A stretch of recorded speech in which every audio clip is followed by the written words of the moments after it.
Hi guys, welcome to my channel. My name is Chinyere, and today's video is going to be a very interesting one. I'm just going to jump right into it so that I can give you hot. I don't want to lose my train of thought because everything is piled up in here, and we really need to talk about this. We're going to be talking about the kind of men that you should not marry, or the kind of characters that you should look out for if you are planning to get married. Now, this is coming from someone who has been married for 12 years, I think, this year. So I have a lot of experience in this kind of thing, okay? So I am speaking from the depth of my experience, and I will advise that you listen and listen good, okay? I also want to mention that as human beings, we're not perfect. People evolve over the years. However, you might want to, use your discretion to know the things that you don't mind dealing with when you get married. Who you end up with is so important. Granted, divorce is always an option, but even when you get divorced, you're never going to wipe that memory away. It's just not going to go away like that. At the end of the day, especially with things like marriage, you would have to pick your poison, right? A lot of us are in marriages where there are things that we just learn to live with, and there are things that we've just had to find ways to deal with. These, I would say, are unpopular opinions, if I do say so myself, but they are all fully my opinion. You might want to share yours in the comment section respectfully, and you can also disagree with me, but please share in the comments so that people that are reading would learn from it, okay? The very first thing on my list is a man that has too many friends. When I met my husband, I realized that he knew a lot of people, but then I later found out that he had people that he was a lot closer to. However, there are guys that have a lot of friends. A lot of times you would, of course, get opinions from them. There will be unnecessary suggestions and just sometimes opinions that you did not ask for, and these are things that will definitely come up. And I just also feel that the bigger your circle, the more chances of you having issues. So I do appreciate friendship, like I've always mentioned, and a couple of people that you can call your guys, like your people. But when you have men who just hang out with about anybody, they have so many friends, they're not able to water down and filter and say, okay, these are my guys, like these are my people. And there are people who have friends and they don't really know how much they should share. That's also important, because even if you have so many friends, how much you share with them is also very important.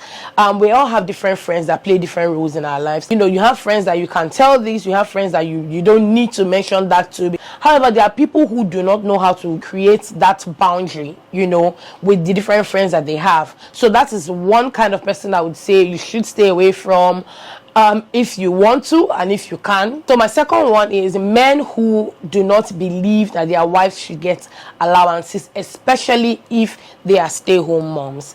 This is so important. Men who believe that once they are stocking up the house, that all is good and fine. Some of these things are things that you might experience only when you get married. However, I feel like in today's time, right, with the way things are today and with the way the dating world is, I think that these are questions that people should ask, or these are things that people should talk about.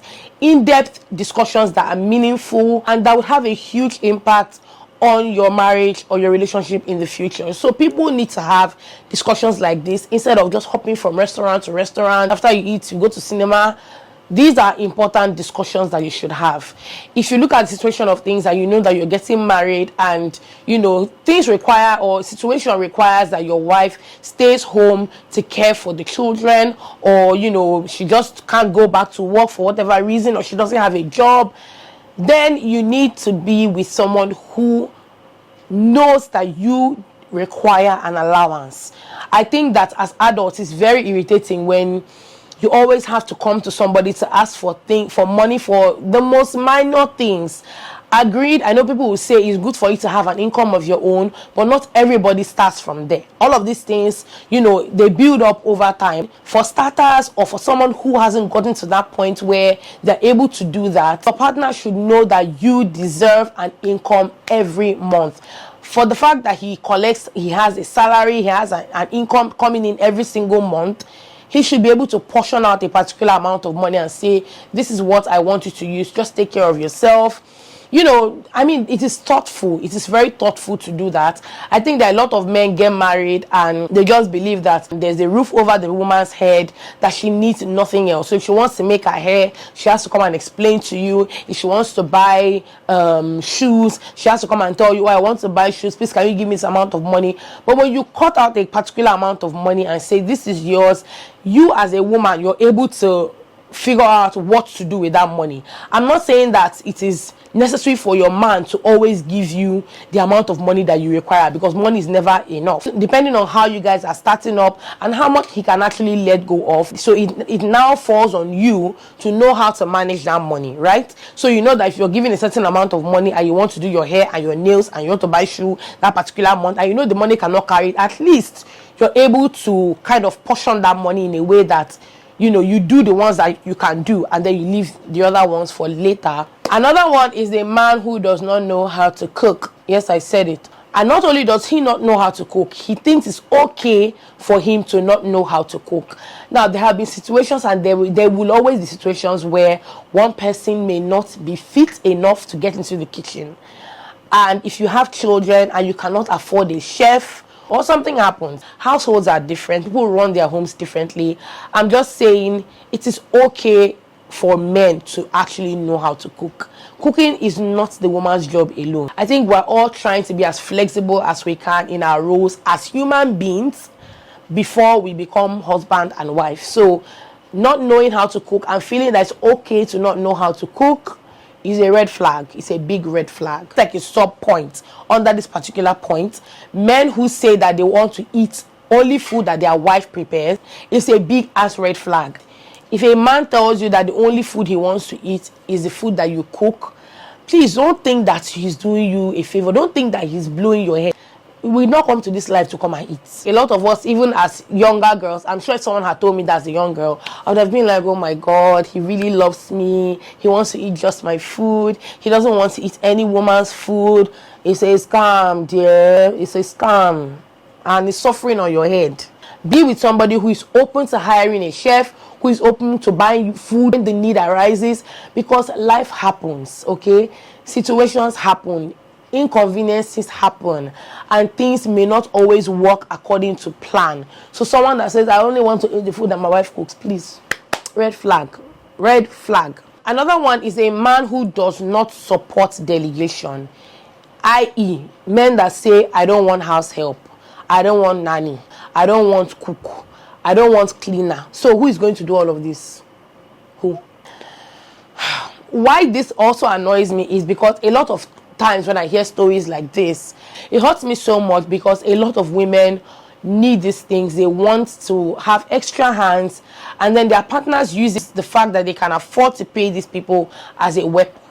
Now, as a woman, if you can afford to do these things, I'm very sure you will not need to seek permission in a lot of cases, and you will just bring money out of your pocket and get the job done, right? But a lot of times when I hear people say things like this, most times they are complaining because they can't afford to hire these extra hands, you know, to help make life easy for them. I can't understand how you're married to somebody and you want to run them down. You want to stress them to the last. Is there some kind of reward in heaven for you as a man who wants to see your wife work her ass off morning till night? It irks me and it shocks me. You see men that want to have a great sexual life, right? They want you to give them attention, show that you love them, and give them time and respect them. But then you are going at the back to suffer the person, to put so much load on the person's shoulders. How do you expect the best out of that person? How do you expect the person to fully enjoy their life? How do you expect the best version of that person if you're going to stress them out to the last?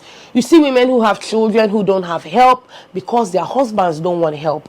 Times are difficult. Things are crazy. But I find cases where women are stay-home moms and they want to have live-in helps, and their partners are saying, I don't want that, I don't want anything to happen to my children. And this is not even only a men thing, but we're addressing the men now, right? Because I also hear women say these things, and I'm just like, well, happy for you, sis, because I see no reason why, as a stay-home mom, you do not have your eyes on the person working in your house. Like, the only difference is that you're home but you're not doing the work, right? You have flexible time, so you can take a nap while the person is getting some things done. But then I find women that are home, you don't have a job, you don't have a shop, you don't have anywhere you're going to, but you're giving excuses as to why you don't want to hire help, because you don't want any wahala. You're stressing out, you're complaining that the workload is too much, you're complaining that you don't have time, you're complaining that you can't get your hair done because you work so much, but then you don't want to hire help. So how do we help you? Another type of man that you need to avoid is the man who wants you to split the bill with him. These are things that you can actually figure out even before you get married. Like I said, have these discussions, ask these questions. You want a man who is proud to be a provider. And this is not me, because I know somebody will now come and say, oh, are you saying that women should be lazy? No. The truth is that as much as it is sweet to have somebody pay your bills, it's also sweet to be able to have the freedom to spend your money the way you want to. You want to be able to make 20,000 naira and know that you can use the money for whatever you want to do. You want to be able to have that power to earn your own income. It is so satisfying. And even women who have the richest of husbands, they still try, some of them still try to get their hands into as many things as possible, just so that they have that power to call something their own. Because one day, if the man is no longer there, you may lose that advantage. If something happens to your marriage, if the man dies, you can lose that advantage in the blink of an eye. You want to be with a man who is proud to be a provider, who is proud to be the head of the house, not just with mouth. Many men just know how to make noise. I'm the head of the house, head of the house, head of the house. When it's time to give instructions, when it's time to tell you, no, you cannot do that, they know how to do it. But when it comes to raise your full chest and say, I am feeding my family, I'm taking care of my woman, look at her from head to toe, she looks good because of me, she looks fresh because of me. You want to be with somebody who is proud, who is proud to be a provider for his family. Another kind of man that you want to avoid is the man that is phased about how people perceive him or perceive his family because of the way they run things in their home. You might not know this directly by asking questions, but there are things that people will do.